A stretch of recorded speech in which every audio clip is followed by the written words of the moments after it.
And the broadcast now, we're being joined by Dr. Paul Dorfman, who is a Bennett Scholar from Bennett Institute, University of Sussex. He's also a member of Irish Government Radiation Protection Advisory Committee and the chair of Nuclear Consulting Group. Thank you so much, Doctor, for joining us today on the broadcast. Thank you. So let me begin by asking, what does Iran mean when it says that it wants a fair deal with the United States in the nuclear talks? I guess it's because expectations should be tempered. I mean, if successful, this is the start of a long and complex process. Washington needs to come to the table with reasonable expectations about Iran. Equally, Iran can't get away with meaningless concessions and playing for time. So it's a question of fair trading.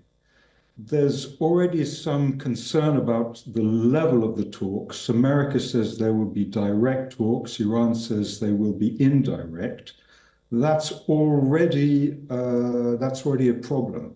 And also there are issues around the negotiators themselves. The US negotiator is not necessarily that experienced in terms of negotiation or in terms of his knowledge of Iran. The Iran team is very experienced and they presumably won't be pulling their punches.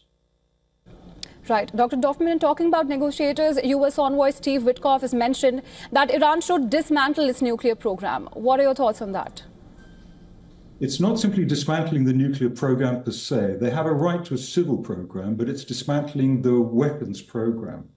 Now, weapons need 80–90% enrichment. Civil program needs about 4–5–6% enrichment.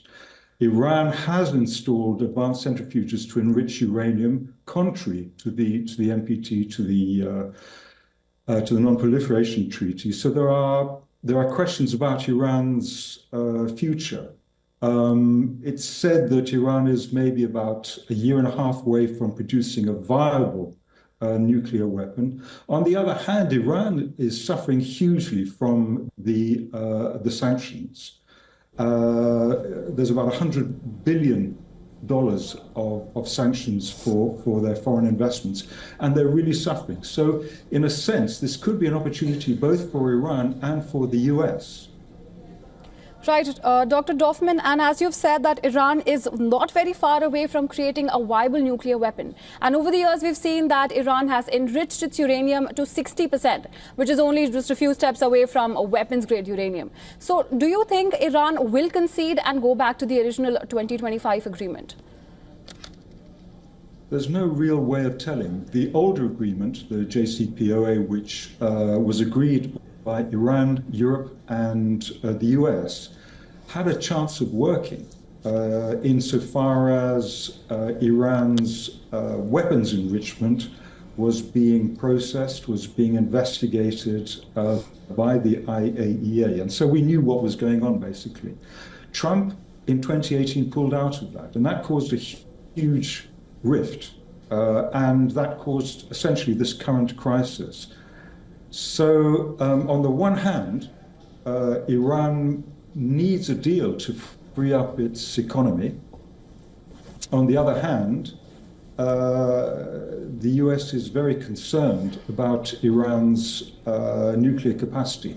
And meanwhile, Israel is making some very strong noises about potentially attacking Iranian nuclear weapons production facilities. So it looks to be a very difficult and dangerous period.